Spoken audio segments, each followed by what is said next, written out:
So on our main topic here, I have a few more things we could talk about as how some of this has evolved over time since Big Ball's got his ass kicked by these teenagers. Um, the protests Oh, starting big up. balls. Oh, sweet baby Big Balls. Since we saw the Sandwich Man, former U.S. Air Force and DOJ, charged initially with a felony for throwing a sandwich at a member of the occupying force, which, I mean, he's just, again, another instance of how it is illegal to help your fellow man in this country, just trying to feed people on the streets of Washington, D.C., and this man is charged with a felony. That soldier looked dangerously thin. That kid needed to put on some weight. And he just was trying to provide him a nutritious Subway football. Luckily, and in a the rare absurdity of that whole situation fits our time so perfectly. Oh yeah, absolutely, absolutely. The video of it is fantastic. The video of it is so good. Oh my goodness, oh my damn, oh my goodness, they're going ham. Oh my goodness, oh my damn, oh my goodness, they're going ham. I will say that luckily there was a moment of true justice, and the felony charge, the felony assault charge, was thrown out by a judge. Wonderful. Yeah. So, again, no harm, no foul, right? I mean, clearly no harm. Yeah. I understand if you wanted that's wheat the end of the road for him. They probably wanted wheat bread, I guess, because they're on their diets, or maybe they're keto now. Yeah, what if that bread had gluten in it? What if that bread had gluten and one of those guys had a gluten allergy? Well, but gluten intolerance is woke, so. Oh yeah. That's a tough one. So, yeah, non-keto then maybe because being keto caveman shit is cool still, right? Yeah, keto caveman. So keto is carnivore diet light. If you're up, you got to at least be on keto. If you're not doing keto, then you need to have strict dietary restrictions that you follow every day, that you write down, and you're on intermittent fasting. It's one of those two. That's the baseline if you're even going to call yourself a man. Yeah, really. Yeah, you either need to be just like a big dude with a beer gut on the 12-pack diet, or like the right-wing Instagram influencer who's out there flexing, or the third option is Dean Cain. One of I'm sorry, one who? of those are three categories. Who? Dean Cain? Is that? Has he done anything that I would know about? Probably not.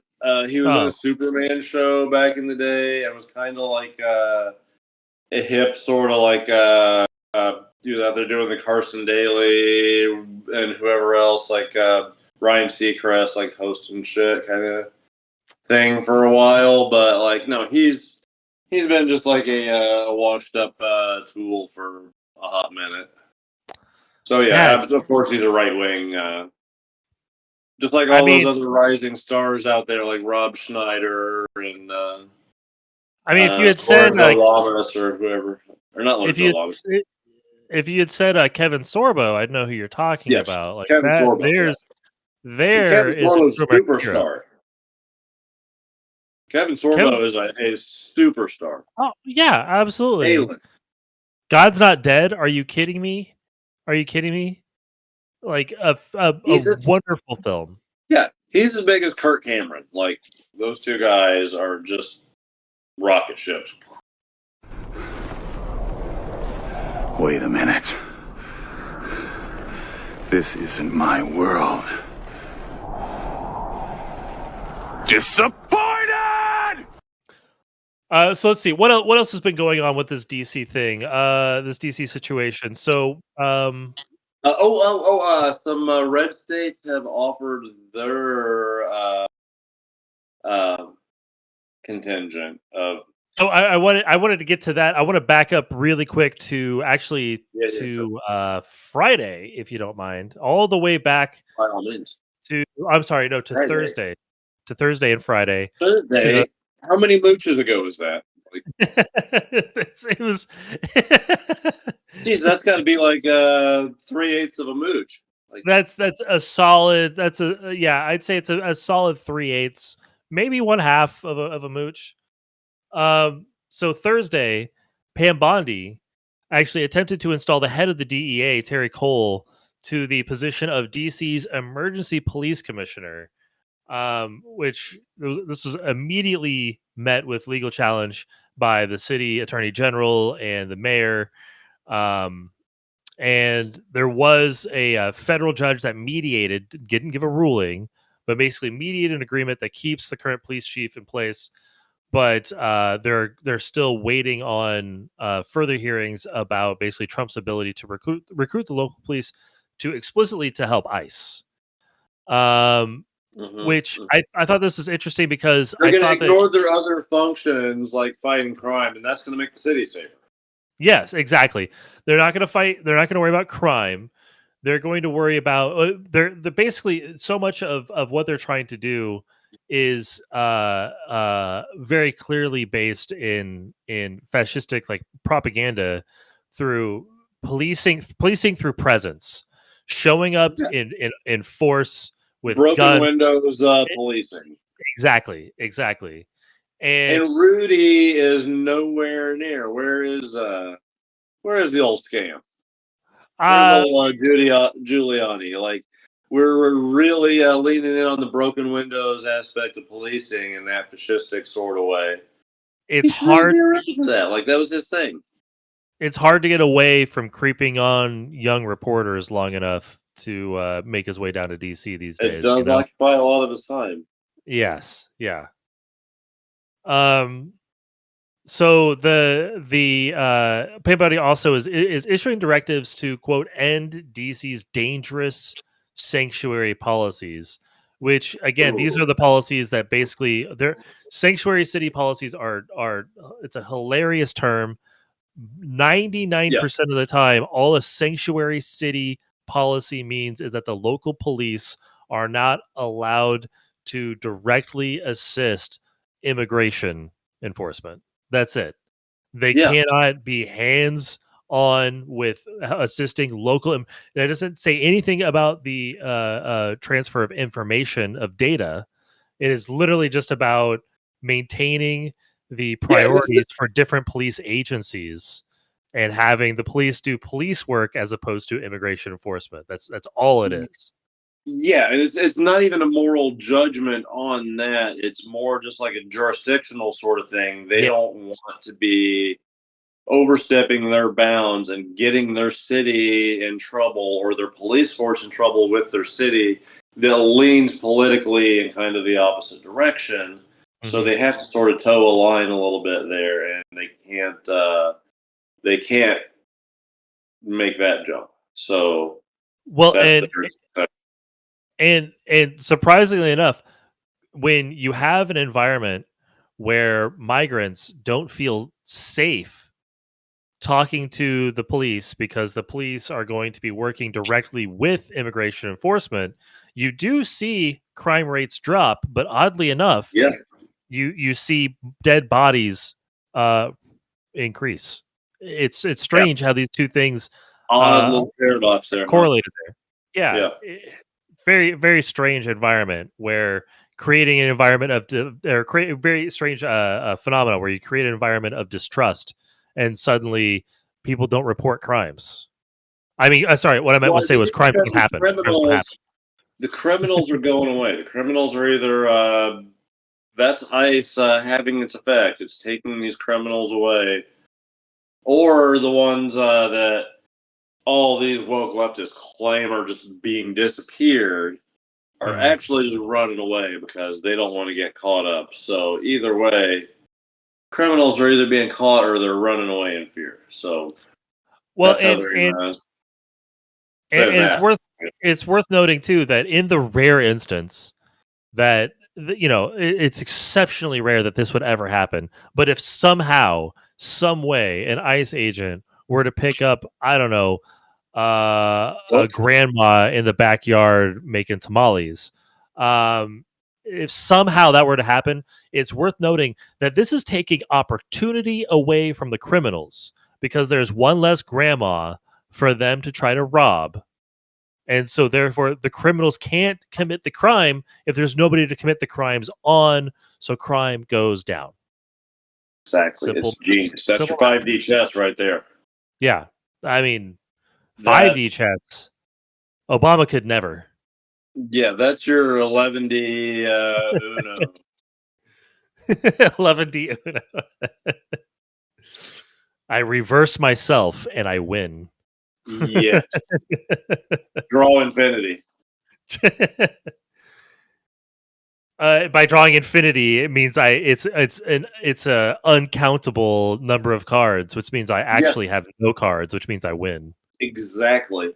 All of the cards is the same as none of the cards from an informational standpoint. So, boom, you win. The game's over. No one can change your status in any way. So,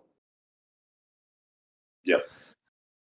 So the other part of this that you were talking about, that is a newer. So we kind of caught up on, we've talked about a lot of different things. We've broken out on some tangents here and there on stuff, but basically been going down roughly through a list of all the things that have happened to either justify or escalate the situation in DC, and that leads us to today, which just for reference, it is Saturday the 16th into Sunday the 17th. Where Saturday the 16th, White House official told Reuters on Saturday that more National Guard troops were being called into Washington to protect federal assets, create a safe environment for law enforcement officials to carry out their duties when required, and provide a visible presence to deter crime. And a lot of these National Guard troops are being called in from surrounding states. Ohio, West Virginia, and South Carolina specifically, I have seen have confirmed they're sending in about, between the three of them, 700 more National Guard troops, which will almost double the number of National Guard troops deployed. How do all these police and law enforcement and everyone else that got congregated into the city right now not feel safe?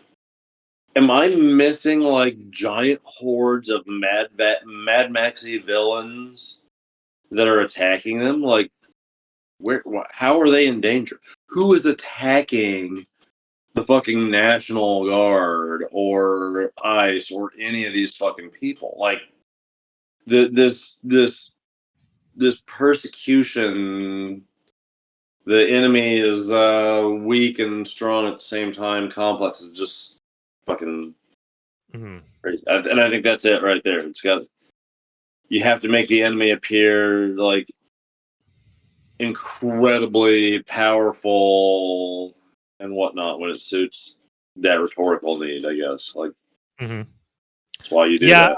I mean, listen, if you're a nerd, you might think that that's what it is. I think personally, what's happening is the caravan that Donald Trump has been talking about for years now finally made its way. Finally got here? Yeah, the final it's been in the United States, but it's been doing the tour, and it finally got its way around to DC. And now that the caravan is in DC, it is Mad Max. I mean, you're right. Yeah.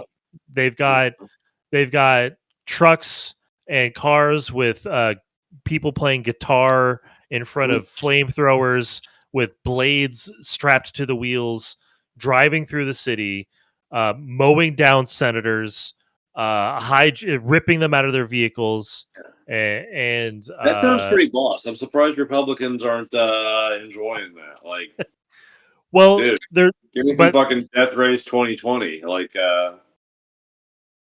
the problem is that they're more like Twisted Metal fans. They want guns. You can do all that, but if you do it with guns, that's when it's cool. Yeah. They want some Wild West, OK Corral kind of gunplay just going down. How are you going to turn on the ammosexuals if you don't have any ammo? I mean, you can mount guns onto cars. Like, well, that's what I'm saying. They like Twisted Metal. Twisted Metal is they want to see They don't want to see just the blades. They don't want to just see the guitar playing. How they can mount a 50 cal machine gun into the bed of their super lifted up stupid neon fucking truck with 28-inch rims and 2-inch fucking low profile tires wrapped around them. Like, you know how much I love that? I just got actually a scary vision of our potentially very near future when Elon Musk and Donald Trump decide to tell the world they've rekindled their friendship, and Donald Trump procures basically every Cybertruck that Elon couldn't get sold to have a 50 cal strapped into it and deployed out into lasers on their heads, man. Like, they're going to be this roving band of like semi-autonomous attack vehicles. As a person who lives in a city that is in a red state, with has a high crime rate, I anticipate I'm going to see a lot of these Cybertrucks in my near future. That is my living situation as well. A smaller city, mind you, but blue city, red state, still very, very high crime rate. Yeah. Very high. Very high. It's interesting what happens when the state that you're in systematically does whatever they can to defund and delegitimize any sort of support services that could be used to abate homelessness and crime. Because that's communism. Quit being homeless and pull yourself up by your bootstraps. Fucking, they're just out there panhandling because they're lazy and they don't want to get a job. Fucking. So here's what I'm curious about. Actually, this is the big, like, the deployment of National Guard and ICE crackdown in DC is we've already seen that before. We saw that in LA. It's a extension of this ongoing ICE activity and their dramatic increase in funding, which even though they've dramatically increased their funding and supposedly this is very popular, they pissed through a fuck ton of it already. They pissed through a ton of it, and apparently they need these other policing agencies to help them out because they can't do it themselves, despite all the funding and all the people that they have apparently. But we've been seeing that shit already. We know the targets of that. How are FBI agents walking the beat at night in DC handing out jobs? Like, I'm curious how they're helping the homeless in all of this. I'm curious what this actually does to abate the homeless. I'm curious why you think they want to help the homeless in any way. Fair. They would just as soon toss them into the back of dump trucks and dump them into an open volcano if they could. Like, that's as far as their sense of empathy goes. If they were given orders to do that, these people will follow orders to the gates of hell. So, well, if since there is no currently that we know of open volcano in DC right now, what are they doing with the homeless people right now? Are they just sending them all to Baltimore? Like, do we really have any information on what they're actually doing? None whatsoever. I mean, like, functionally, it doesn't need to be a volcano. Like, a giant trash compactor would work just as well. Or like a Viking funeral, just put them on a barge, toss it out into the North Atlantic, let it sink. Mm-hmm. I mean, whatever. They got lobsters to eat out there. If anything, it's better for them. Yeah, exactly. More space, like really stretch out. 3-hour tour. They'll go out on a little scenic tour of Cape Cod and the Eastern Seaboard. No, like, seriously though, that has been my one of my biggest questions about this whole thing is there's all this talk about deterring crime. Being homeless is only a crime because Donald Trump says so. Being homeless isn't, like, not having a home isn't really. What legal justification do you make that a crime? How can you, by what law, by what legal fucking standard Like, people have a right to exist. Like, it's... Mm-hmm.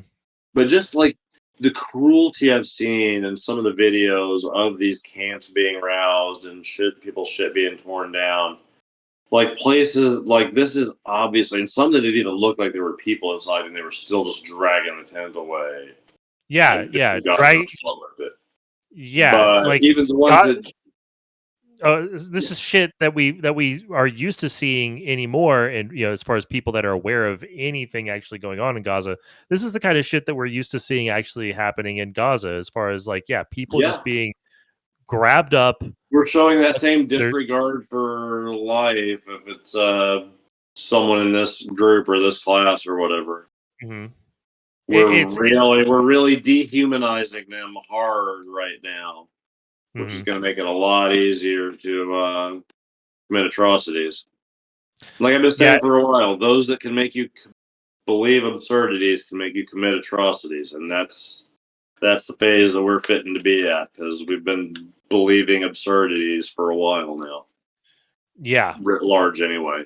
Like, I mean, absolutely agreed, and it really is like, it's so reminiscent of watching like a settler walk into an Israeli settler walk into a Palestinian home and just start throwing shit out into the street. Oh yeah, you know what I mean? Like, this place is ours. They'll wait for the Palestinian people to leave, lock the doors, barricade the people that actually own it out, and wait for them to leave, because they have no recourse. No one's going to come and make you get out and give them their place back. You're basically just going to be fucked. Hope they don't destroy all your stuff. Like, maybe they'll throw some of your shit out for you, but no, this home that's been in your family for who knows how many generations. Sorry about that. That's gone now. Don't worry about all your personal effects. We'll throw those away for you. Like, yeah.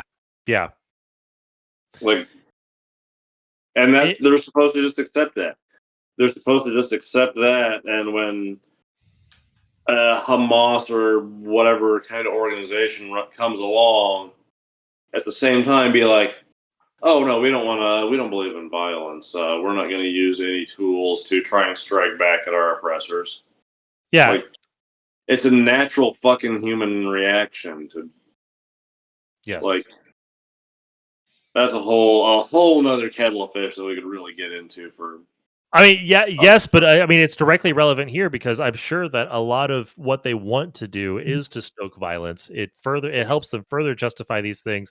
It gives them more film that they can use, video that they can use out of context to justify these activities. We have to send more National Guard troops in there because the homeless population is not only do they take up space in my site and make it uncomfortable for me to get my latte in the morning. I know it's icky. But they're fighting back against our beloved troops. It's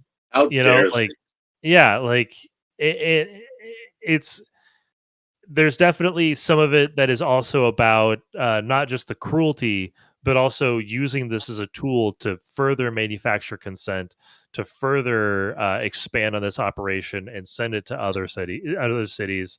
And though they might not send the National Guard to another city immediately after they get done with whatever they're doing in DC, they're gonna send it to red state cities. So, like, say a Nashville or something, red state, a city with some blue representation. Federalize that city, bam, you can effectively cut off any blue representation that you have in a city like that. So even if you couldn't gerrymander it numerically very safely, you can still effectively cut off the population of a city and kill it as a voting bloc. I'm not going to say that that's impossible by any means, because that's clearly in the list of possible strategies. I think that the target is going to be actually blue cities and blue states, because you already do have like gerrymandered control overwhelmingly in a lot of these red states. And I think that sowing an environment of fear and distrust, if they were to, for example, if they were to go huge with it and just say, yeah, National Guard is getting deployed to fucking New York City. I mean, one, that would just be insane. I mean, the scale of that would be immense. But at the same time, I think sowing an environment of fear and distrust in a blue city in a blue state, I think is more in line with their particular belligerence, like the kind of statement that they're trying to make here. That could backfire too, though. Like, it's not a guarantee that the New York National Guard is necessarily going to follow this order. There's a chance that these forces could instead follow their governor, because there's not a clear path, I would not think, as to what the hierarchy is there. There is no. This is unconstitutional. This is uncharted waters. So how does the legality of that shake out? Like, it's not a given that necessarily those troops could be actively mobilized if their governor says, no, your chain of command is through me, and following this order federally is obviously an unlawful order. The president doesn't have the right to tell you to do that. You have the military code, uniform military, UMCJ, whatever it is. Mm-hmm. You have that on your side. You have the responsibility to disobey an unlawful order. Not just the ability to disobey it. You have the responsibility to not carry forward a order you know to be illegal. I think that what they're leaning on a lot is the precedent that they're kind of trying to set right now in DC, plus the idea that most of the conversations around National Guard deployment have to do with governors requesting National Guard deployment as opposed to governors stopping National Guard deployment. Though and I will say also, I kind of read that was the barrier to entry of those troops being deployed would be at the behest of the governor. It has to be at the behest of the governor before the president can say okay on that. The president can't just do that unilaterally. But this isn't unprecedented at all, though, to do this. Like, presidents have done this before, to basically send the National Guard in the interest of, basically maintaining a peaceful environment in light of crime. Yeah. Like, so there's a precedent here that already exists that they're leaning on, and they're just trying to expand what the scope of what National Guard can be doing in that space would be. They're trying to expand not only the deployment of National Guard for that state, but also for surrounding states, which is obviously clearly part of what they're trying to do in DC. Is they're trying to help justify pulling in the National Guard from surrounding states to help them in states like New York if they were to do this, because they're going to need help getting just the numbers on the ground to do anything, to be that kind of a force. But yeah, like there's a host of previous actions that have actually already been taken by Republican presidents that they're kind of leaning on to help justify a lot of this behavior.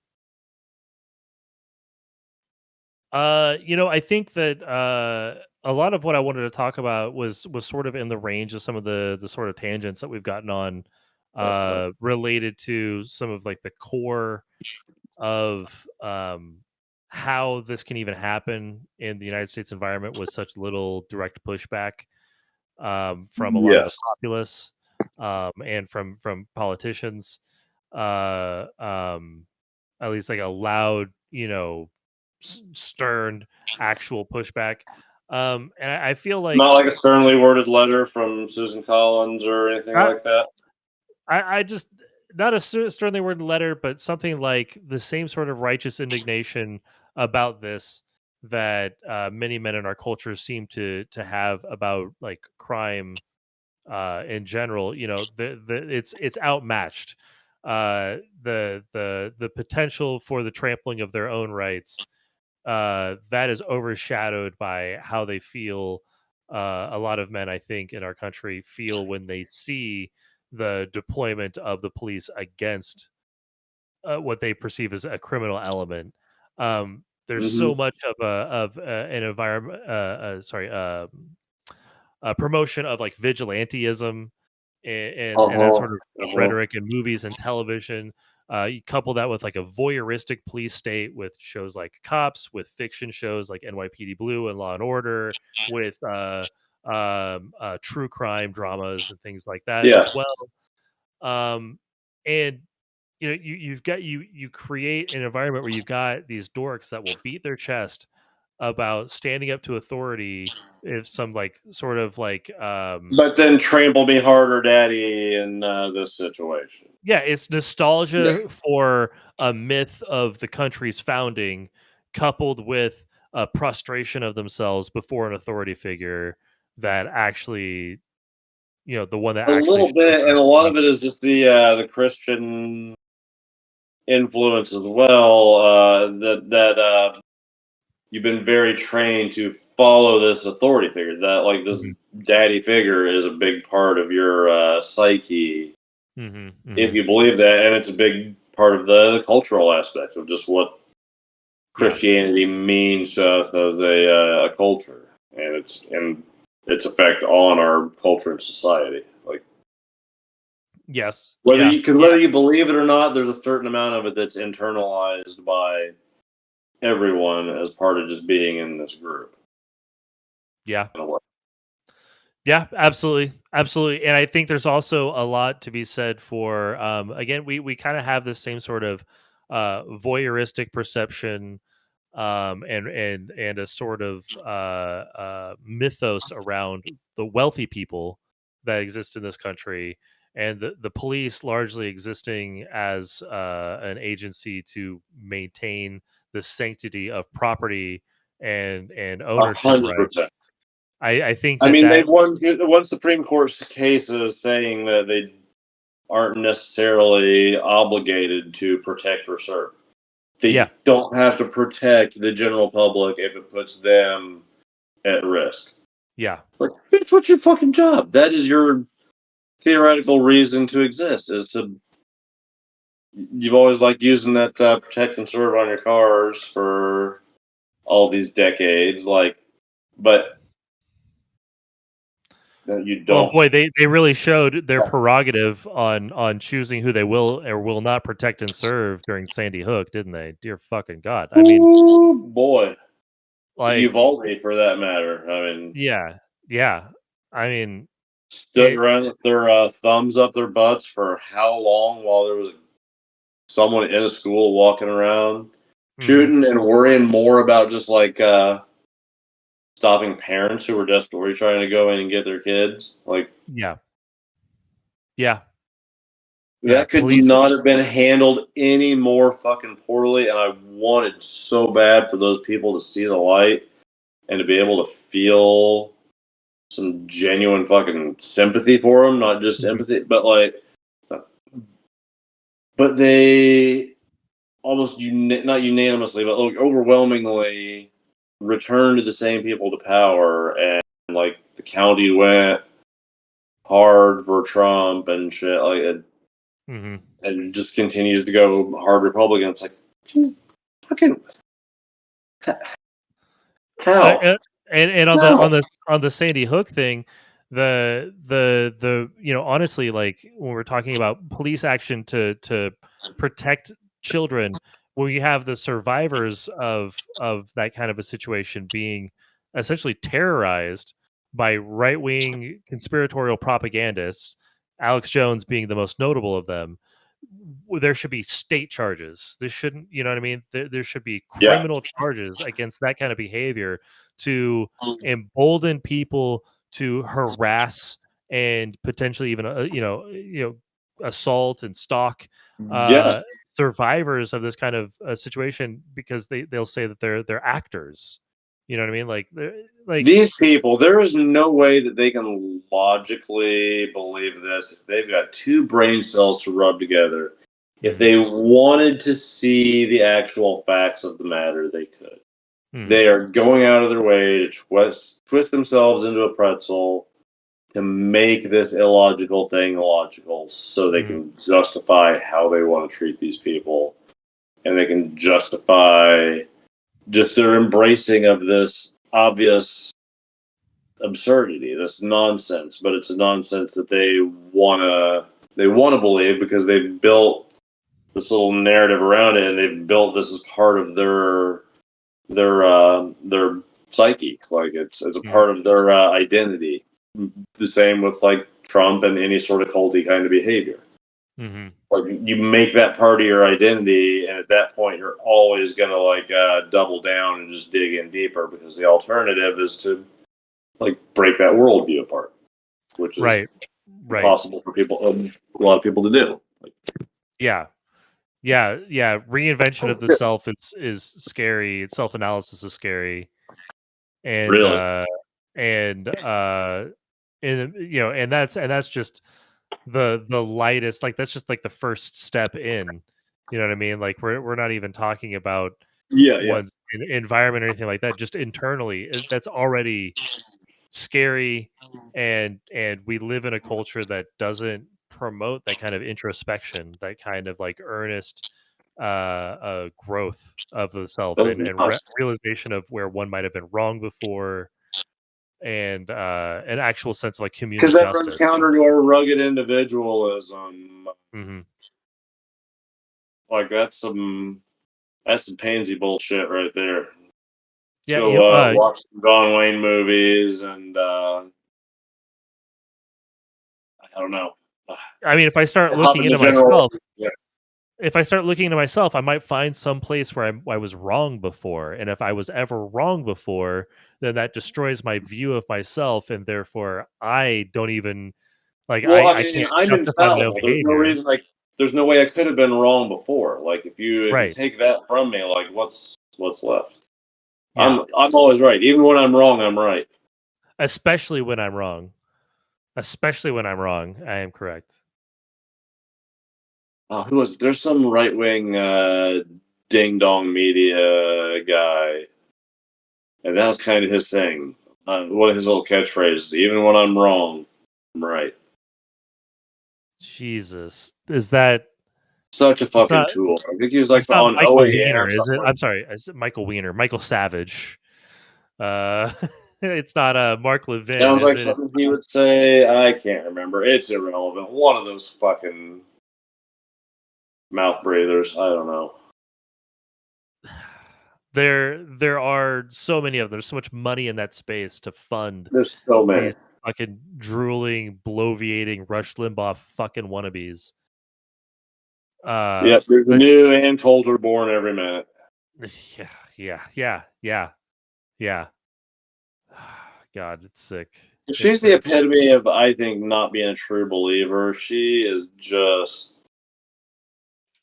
a gross human with garbage morals who was able to play to that crowd well. So I think that a really good example of somebody that maybe wasn't a true believer that has actually turned into one from their experience in it is Gretchen Carlson. Her situation where she brought suit against them for the harassment that she endured while she was working at Fox News has, I think, turned her into a true believer of something, where before I feel like she was a potentially a true believer of nothing. And it's an interesting. Her situation's very kind of fascinating. Her take on the Trump and Epstein links and stuff like that is actually kind of interesting when you consider the environment that Gretchen Carlson came from. Yeah, she's got that's interesting. I'd like to hear that take. She's got some interviews out there that she's done fairly recently that could be kind of interesting to watch and dig into a little bit. Okay. I wouldn't be opposed to that at some point. Well, man, do you have any final words of wisdom, of optimism, of hope, or maybe even of despair? Let us know. What do you have to end us with? Oh, there's always plenty of the latter, so let's avoid that. Let's try and find some positive guiding light to move forward with. And again, like, we need to be able to again take the fight to the enemy and win rhetorical wars. Like, I feel like we kind of need to start rallying behind people like Gavin Newsom and Pritzker and Walls. I think needs to get back into the fray because, like, he can Minnesota nice some savage bullshit out there, and really get out there and just in the public eye start taking the fight back to them. And not give them any safe quarter, not let them constantly control the narrative. And that's something that we as an audience need to collectively start demanding. We need to, like, focus some energy on that. Give these people that are leading things in the right direction, give them more attention, give them clicks when they're on social media. Use your voting with your dollars, voting with your social media influence, with your social capital, those dollars. Vote with those for the right people. And I mean, if you've got the dollars floating around, keep some people that are at least willing to take this fight in the fight. Do so. Does that mean I like funding politics this way? No, I'd love to at some point to public funding, and we've got time for that later. And we've got purity tests. We got time for purity tests later. When we're not a fascist theocracy, then I'll start worrying about the other shit that I don't like about a Gavin Newsom or somebody like that. Right now, if you're the person who's wanting to lead the charge out of this shit and really start fighting the good fight, fucking get behind you. And we need more people like that to rise up, and we need to get behind the people that are doing it. And again, a guy I'm going to continuously pump when I get this opportunity in this regard is Chris Murphy. He doesn't get a lot of attention because he's just as boring white guy number 3 as possible. Although he speaks eloquently and he speaks passionately, and he's doing as much legitimate work on the floor of the Senate as anybody. And really, he's one of the few people that are just, he is not like sugarcoating anything. He sees the possible dangers and all of this and is vocally telling people, like, all right, I don't want to I'm not trying to scare everybody, but like, this is how this could play out. This is the potential bad outcome of this line of action if we go down this road. This is how this could potentially end badly for all. But incredibly smart, incredibly well informed, has his finger on the pulse as much as anybody, and is doing the fucking Lord's work in the actual house, like on the fucking floor. So that guy definitely needs some more attention and some more following, but we've got to start rallying troops behind the right people, sucking it up, and just all pulling together. Everyone this side of fucking right-wing fascist dictatorship, fucking let's all come together for a big win, and then we'll go back fighting about fucking everything. I fully agree on every point. I think that an easy messaging going forward, and I think it's not just a messaging for politicians. I think it is also a rhetorical tool for people that ostensibly support the Democratic Party or the left or just labor movements more broadly or anything like that in this country.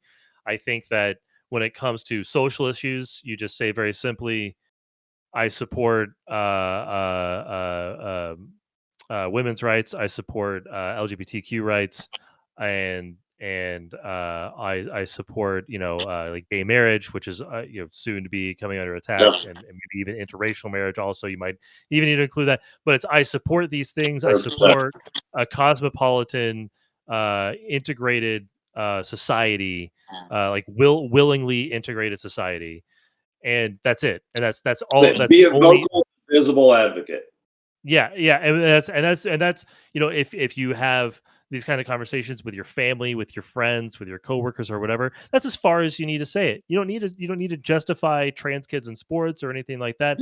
None of that shit. None of you say this is the shit that matters. This is what I support. Anything else is just an overhyped detail that's there exists. Take your moral claim on the issue and then work the details out as you move away from that central moral claim. Right. As you have to move away from that to get into grayer area, you work those details out as you go. But this is my moral guidepost on this issue. That's where I'm going to stake that claim. And we don't need to extrapolate much beyond that. Anything beyond that is like you're splitting hairs when the moral issue is right here. So we're not going to start worrying about this thing over here for a while. And the same rhetorical tool, the same approach works for other subjects too. Like, for example, Gaza. It's a genocide what's happening in Gaza. Anything else you try to say about it is an attempt to distract from the core point that there is a genocide happening in Gaza and the Israeli this must state stop first and foremost before any other action is even necessary for discussion. Stop fucking the ethnic cleansing, whatever, all of it. Like, stop. Yeah. And the suggestion that there isn't a genocide in Gaza should just be basically met with the same sort of derision that you would use to greet somebody that's a 40-year-old married white guy in the Midwest that can hold down a job that still believes in Santa Claus. You actually believe that? You are a fucking fool. Like, you are hilariously misguided. You are dumb. Are you saying Santa's not real? We'll have a talk about this after the podcast. Who brought me that bottle of scotch last year and left it under the tree? I didn't buy that. You might want to have a conversation with your wife about this. Actually, I think she's maybe the best to talk to about this whole thing. Maybe Fair enough. I got some questions now. But I think you take the moral high ground on those issues. You walk away from it and you say, what I am most concerned about right now that is detailed and actionable in this country, like those things are these are granteds. This stuff is granted. What we can talk about right here is a economic populism, and that's why, as much as I agree that we should actually be lauding people like Pritzker, like Murphy, and like Newsom for being people that are already elected in positions of power that can say and potentially do something with their captive audience. You also have people like Zoran Mamdani who are looking to put themselves in a position of power, and we should be behind these people. That guy in particular, especially, but all of those people when they crop up. Let's start getting behind this generation of leadership. Hey, Cuomo didn't reach out to Mamdani in a meaningful way after Mamdani won the primary. There's so many elected Democrats that didn't reach out, or that even cast aspersions. Oh, they reached out. They reached out with a fucking middle finger to him. But here's the thing. All these goofy motherfuckers are being trumped by the one guy that they can't ever argue against. It is verboten to stand against this man. Barack Obama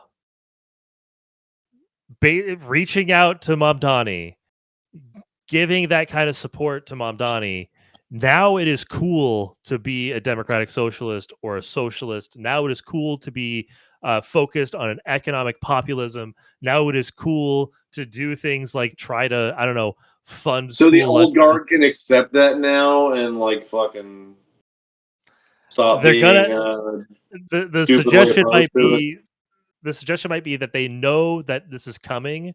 So if they don't accept some of it, then they're gonna be forced to accept all of it. Yeah. If they don't get out in front of any of it, then they're going to get run over by the whole thing. Yep. So, you know, Beautiful.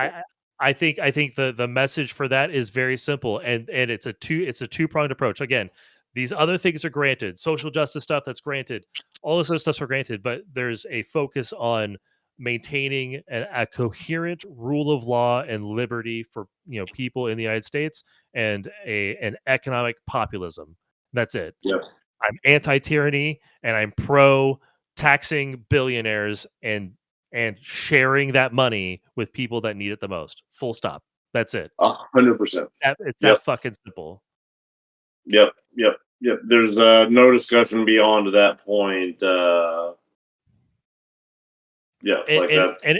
if that's driving the core principles, if that's the core brand proposition, essentially, then so much other stuff follows out from it. It's the things that universal healthcare, like that needs to be an absolute core principle. Some sort of Medicare for all, whatever, single payer universal system has to be a cornerstone going forward. And expansion of unions and labor protections and things like that. But I think that with a simple approach like that rhetorically, then it's easier to do things like start a general strike, because you have a simple, coherent direction, and it's one that people can unify behind, not only for like a pragmatics, that this will help people, but also because it can help you win elections, and that's what the establishment gives a shit about. So it works for them too. Think about your own sense of fucking self-preservation. You might not get everything you want, but you need this to fucking survive. We need to all move this big thing in the same direction together for a second. So, get in here with everybody else, even though it's not the way you want to move this thing, and help us move this thing. Exactly. All right, man. Well, that blew my load. How about you? Yep, same. I'm fucking set. I need to go get a sandwich.